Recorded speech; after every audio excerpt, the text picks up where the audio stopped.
You're listening to the VMJPod's Employee Brand Series. I'm David Macciocca, and joining me for this special Sydney edition is Brie Mason. Together, we're unpacking what's really working in employee brand today, from fresh ideas to actions driving real change inside leading organisations. Welcome to the VMJ series where we're unpacking employer brand. I'm David Macciocca. I'm Brie Mason. I'm Belinda Willis. And in this episode, which is a very special episode, we are going to be unpacking the value of employer brand. And we have none other than Belinda from Deloitte, who's going to be talking through how she values the employer brand space. Before we jump into it, do you mind if you introduce yourself, please, Belinda? Yes, so I'm Belinda Willis, as I mentioned, and I'm the Head of Talent Acquisition and Mobility at Deloitte. Now, I love that we've got someone who is obviously TA. TA royalty in the house today. But what I love is that Belinda, I've known Belinda for a lot of years, has been one of the hugest advocates for employer brand and the impact. And I think in all the teams you've led and had, employer brand's been a big part of that. It has, yes. Why do you place such a significant role on employer brand? Look, I think employer brand, like my remit obviously includes employer brand, talent acquisition, like from a student perspective, a lateral perspective, strategic sourcing, innovation and enablement, which is our operations team, as well as global mobility.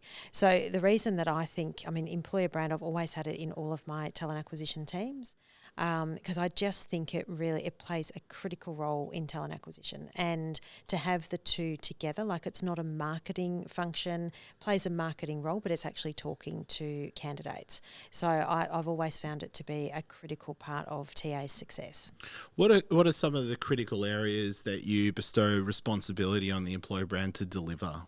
So to help us attract, I think it helps move talent acquisition from reactive hiring to proactive attraction. So really helping the talent acquisition team obviously find high caliber candidates, and it's a critical role. Like as I said, it's a key part of my team. It's a key part of my leadership team, and the role that they play, they have a huge impact on what we do every single day. One of the really hard things to do is to track the quality of application. Is there a way that you think about that or encourage the team to think about that? Yeah, so everything for me, and my team would say this, whether it's the current organisation or previous organisations, needs to have an ROI. And that's what I found really successful. If we can prove the worth that we're actually able to bring. So in terms of applications, we track applications, but we also track, that top end of the funnel in terms of click-through rates, all of the standard things that you would measure from an employer brand perspective, but we track it right through to hire. Obviously, we can't do that in all types of recruitment. So our student careers, it's huge volumes. But from a lateral perspective, we do track that through to hire, and then I compare that to agency spend, and then it becomes a very different conversation that you have with the business, which is really around, I guess a number of people that I talk to in the business are just keep this going because it's a no-brainer. Okay. When I can prove that ROI. So agency spend, that's the lowest hanging fruit is...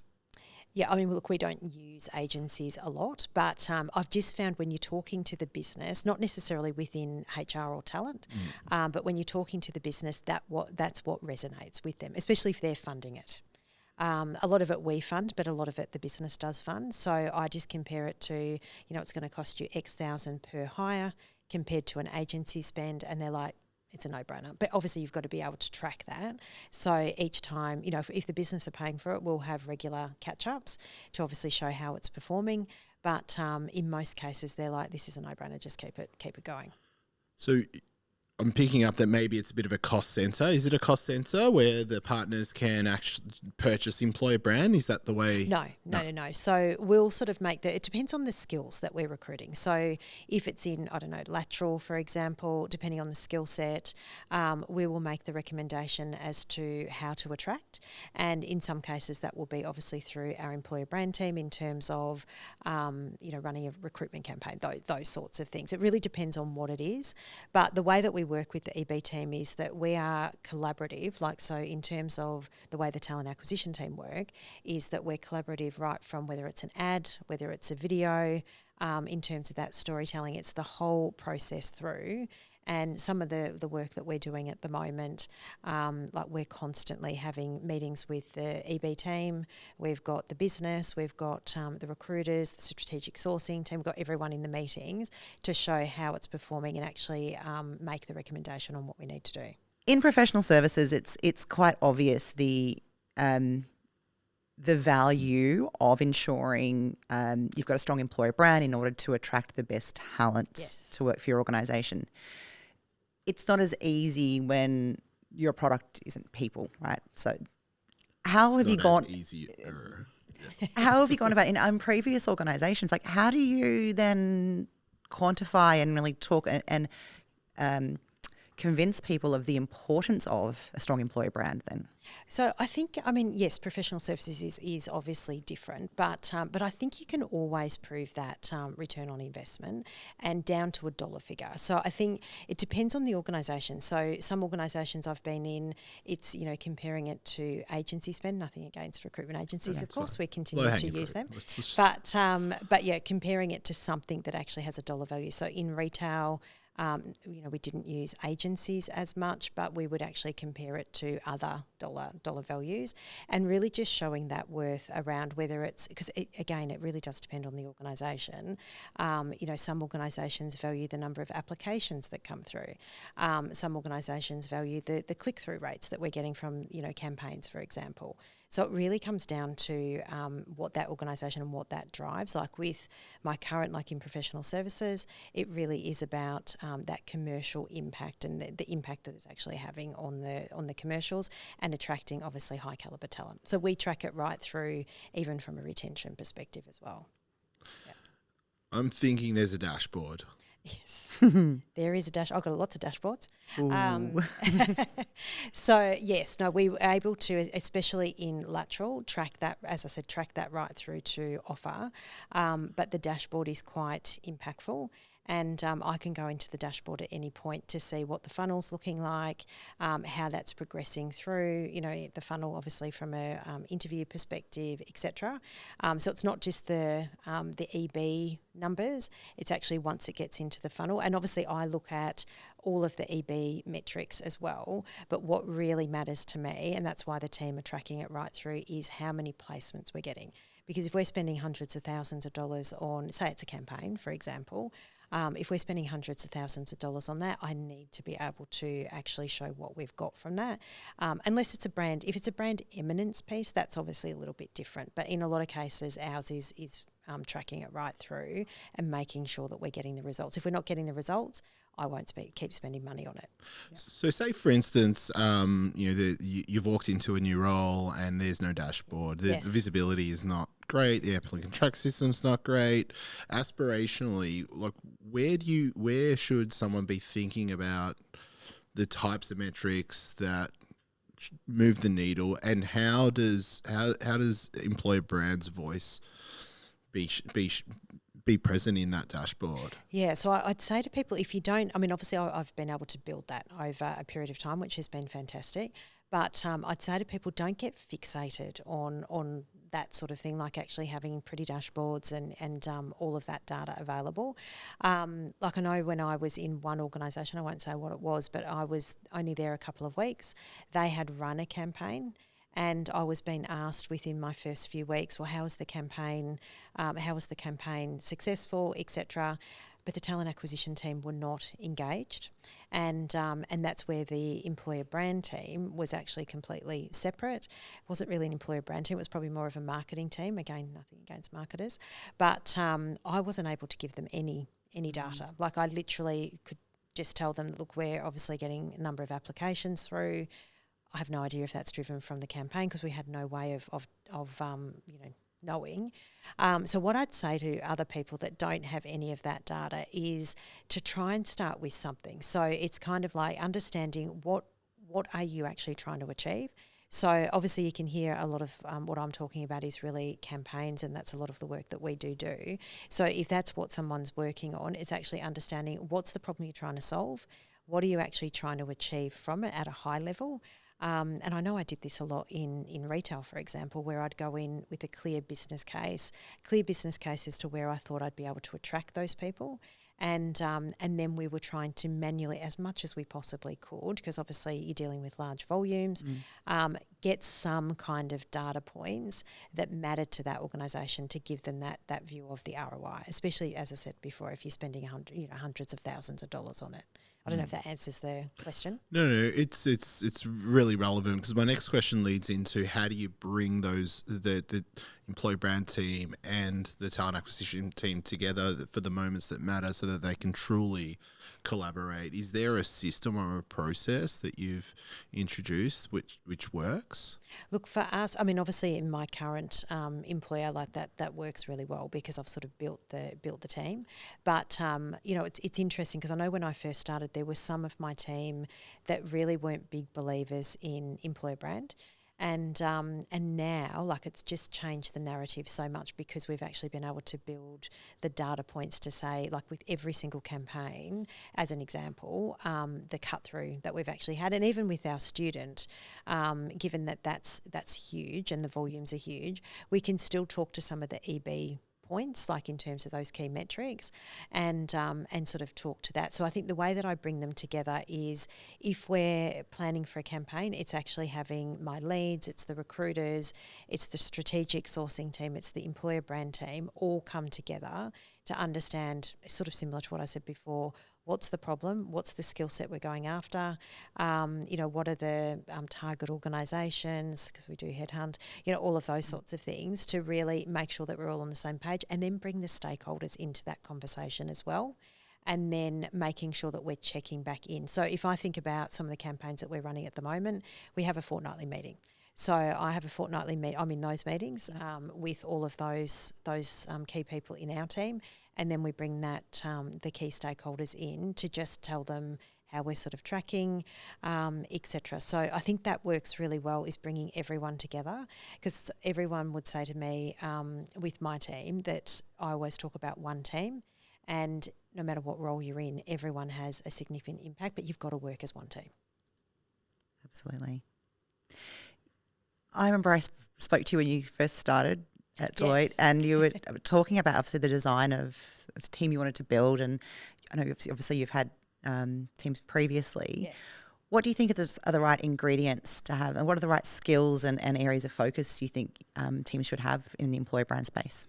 Yeah, so I mean, if I think back right to when I first started, and we had a transformation journey that we were on, that I came in to lead, and that was across 5 pillars. That one of those key pillars was the employer brand EVP, and understanding that. So I think the key things that team need to bring to the table is, if I'm understanding your question correctly, is actually being collaborative. Someone that's got, ideally I went after people in the market that had an employer brand and marketing background, so bringing those two worlds together, but then obviously being able to understand how to talk to, obviously employer brand is how you talk to candidates, attract them, explain what our employee value proposition is from what attracts, engages and retains individuals. So I think the key things that I look for is someone that is, like in that team, someone that's quite collaborative, someone that understands ideally recruitment. So if they've come from a recruitment background, fantastic. Understands that marketing piece as well, but can bring a number of people together, because you know what it's like in employer brand, or everything really to do with whether it's TA, whether it's strategic sourcing, everyone's got different opinions. Yeah. Yeah. So to bring that all together and be comfortable to provide the expertise, but also take the feedback. As a leader who's managing talent acquisition and employer brand, and someone who has more of an advanced and high-performing employer brand team, we all have a boss that we have to report into, and it seems like you guys are doing some really amazing things. How do you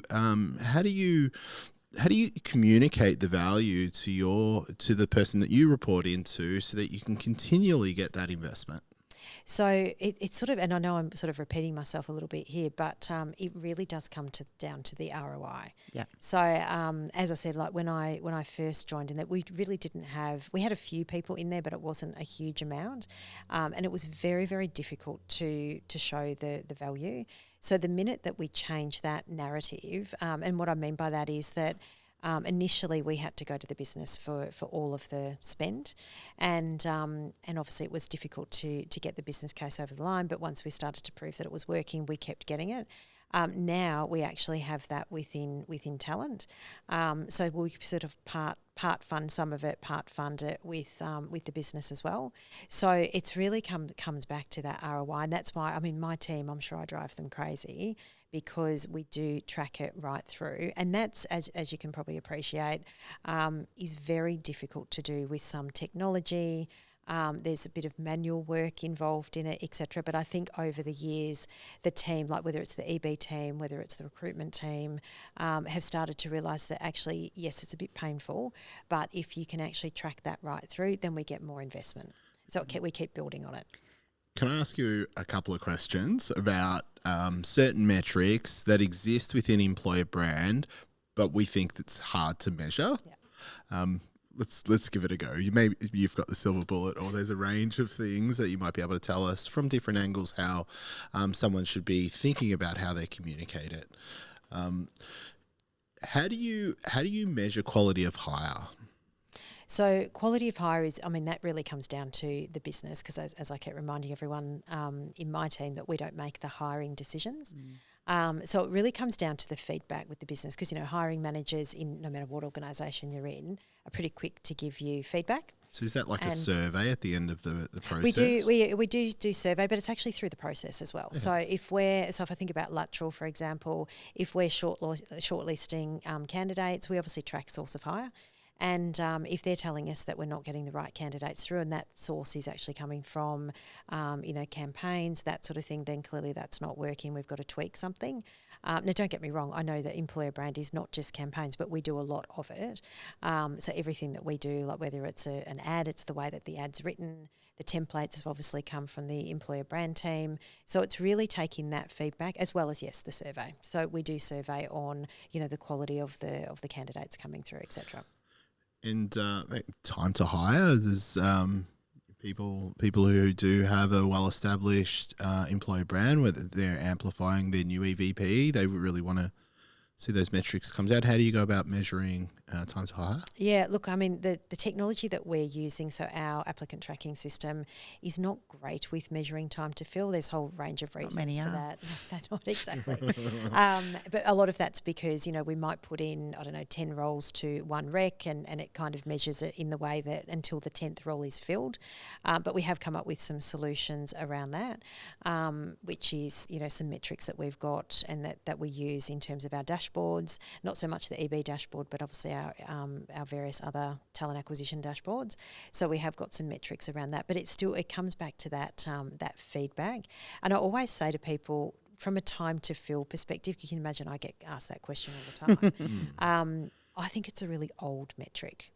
And I'd encourage people, if they can, move away from that, because it's a transactional metric. Yep. And what I mean by that is that if your hiring managers are happy, in some cases, we're building pipeline for 6 months. So it could take 6 months, but they may not need the individual for 6 months. So it depends on the type of hiring that you're doing. If it's very reactive, then you probably need some time to fill. But if it's not, then I think it's a different metric to look at. Have you considered time to apply on the candidates that have accepted? Do that as well. You do that as well? Yeah. Okay. Yeah. But for me, I think in terms of the measures that we use, it really does come down to that source of hire.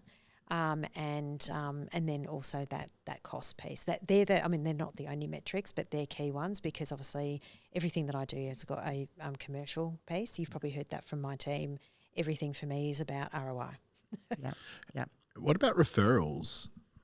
Is that helpful to reduce to move candidates through a little bit quicker? Absolutely. I mean, I think most organisations, they're likely to have a high number of candidates coming through referral. Yeah, we certainly do as well. Yep. And we're probably up if they've got a good employer brand. Yes. Exactly. That's right. Or a good program. Yes. Yes, we've got a great referral program, and obviously our EB team do a lot of work both internally to help send that message out about the referral program, but then obviously making sure that we're really clear on that EB. Because the other thing is that I think organisations, and I've been in companies where they go out with a message in market, but it's actually not the reality of the experience, like the lived experience. So one thing that we're obviously quite focused on in the employer brand team as part of our EVP are very focused on is the lived experience is actually what we're saying out in market, because for us that drives up your retention if it's not, all of that. Oh, sorry, your turnover, etc. Reading my mind, Belinda, because that's where I was going. Retention,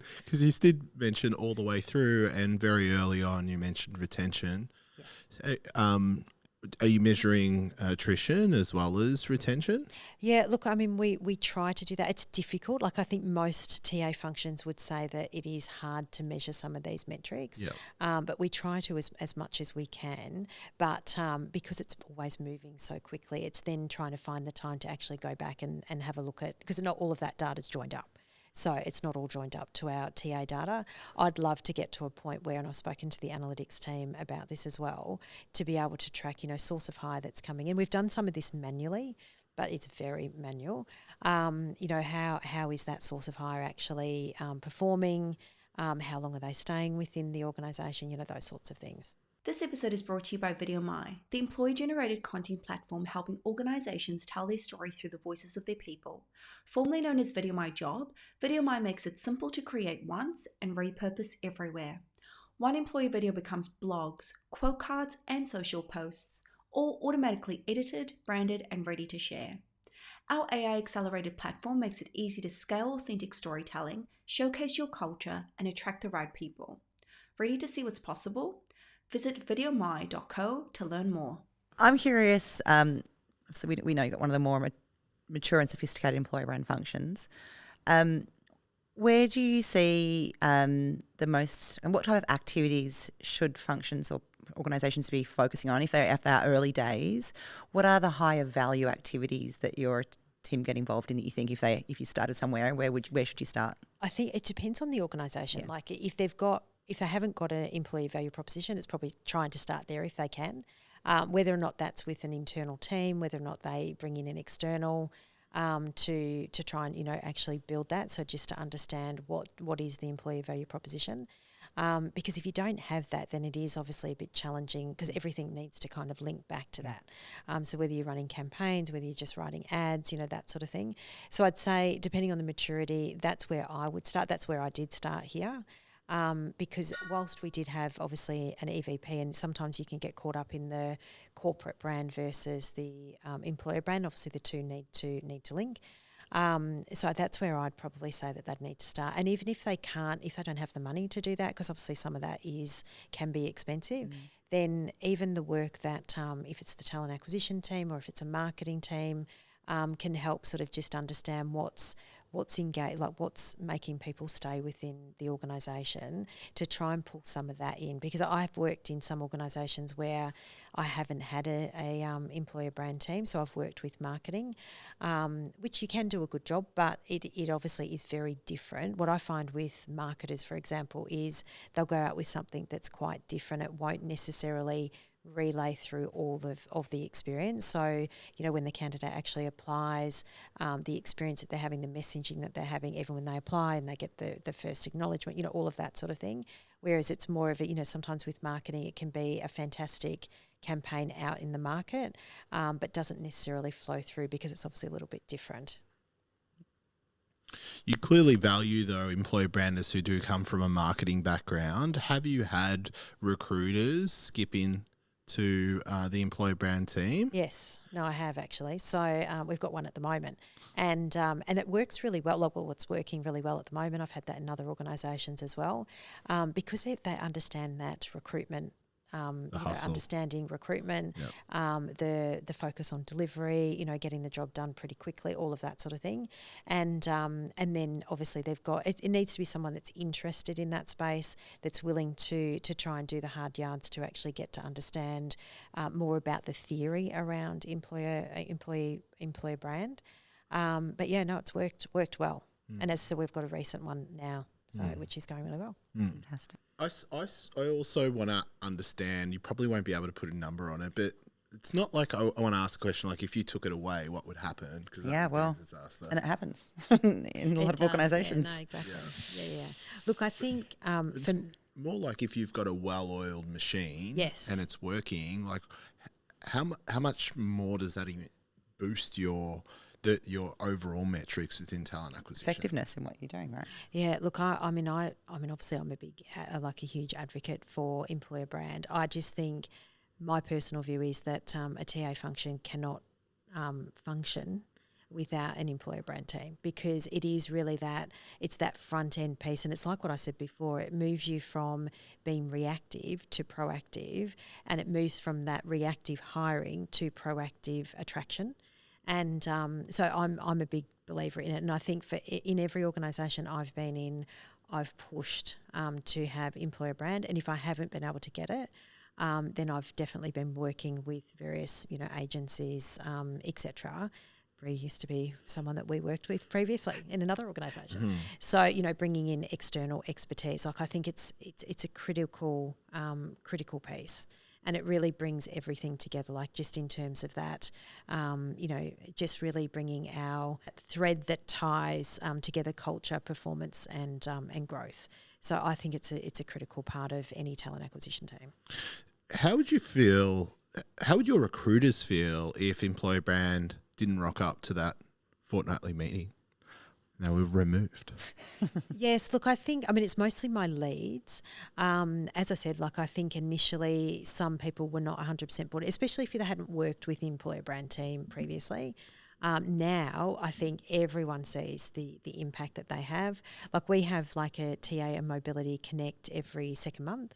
And the employer brand team really have a standing spot where they will talk to whether it's been a lateral recruitment campaign, whether it's been a student campaign, etc. And you can see people, their eyes sort of light up to sort of hear what the EB team have been up to and the results that they're getting. So I think that most people now are 100% bought in. And even I say to the lateral recruiters and the strategic sourcing team, some of the campaigns that we do should actually do some of the heavy lifting to reduce their work, that to actually make it easier to attract and find and attract and secure high caliber talent. And the benefit as well is talent pooling. Has that occurred? Absolutely. Like with a lot of the activity that we do, like even if it's a campaign, for example, for a specific thing that we're skill set that we might be looking at, obviously you don't hire everyone. And so there's a lot of talent pooling that we do, but also our strategic sourcing team focus on what we call in-demand skill sets, and the EB team work really closely with them around, they build talent pools, so the strategic sourcing team in consultation with the EB team, but then it's that communication out to the talent pools, and the EB team plays a huge role in that. So they work really hand in hand.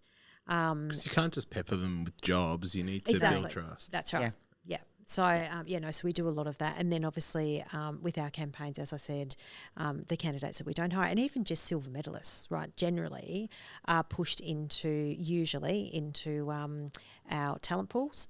And then obviously there's that piece around keeping in contact with them, making sure that they're there when we do have a live role, that we can pull them back into the active recruitment process. Yeah. So that's more that reactive piece. Yeah, and that I think, can be a big missed opportunity and often gap as well in our space, is that importance of building the talent pools, because there's so much wastage off of campaigns, the traffic. Yes. And the reality is you don't always have the right role for the right person at the right time. No. But then it's not only the building of that, it's the nurture part. And that's high value candidates, obviously, that you're obviously kind of working with here. Exactly. You get one chance with them. If you kind of bring them in and never hear from the organisation again, that's a terrible journey, and you won't have access to that person again. Exactly. And that's something that we really don't put enough emphasis and time in on. Yes, exactly. And even when we run, so like if I think about student, for example, I'm constantly saying, have we exhausted the talent pools? Where are we at? Because we do season 1, season 2. So when we're going out for season 2, I'm constantly asking the question, where do we need to target? Have we exhausted all of the candidates that have come in through the proactive work that the team's been doing, the campaigns, etc.? So they obviously hear that all the time from me, just to make sure, because I always want to make sure that we are leveraging what we've got and driving that positive candidate experience. I feel like we could talk to Belinda for quite some time. Do you have a final question for her? No, I don't have one, because it's gonna snowball into a number of questions. So not a quick question. I don't. Well, maybe our audience might have a question or two for you, Belinda, and I'm sure you're very receptive to receiving messages on LinkedIn. No, fantastic. It's been an absolute pleasure. No, thanks for having me. Thanks for coming in and sharing your story.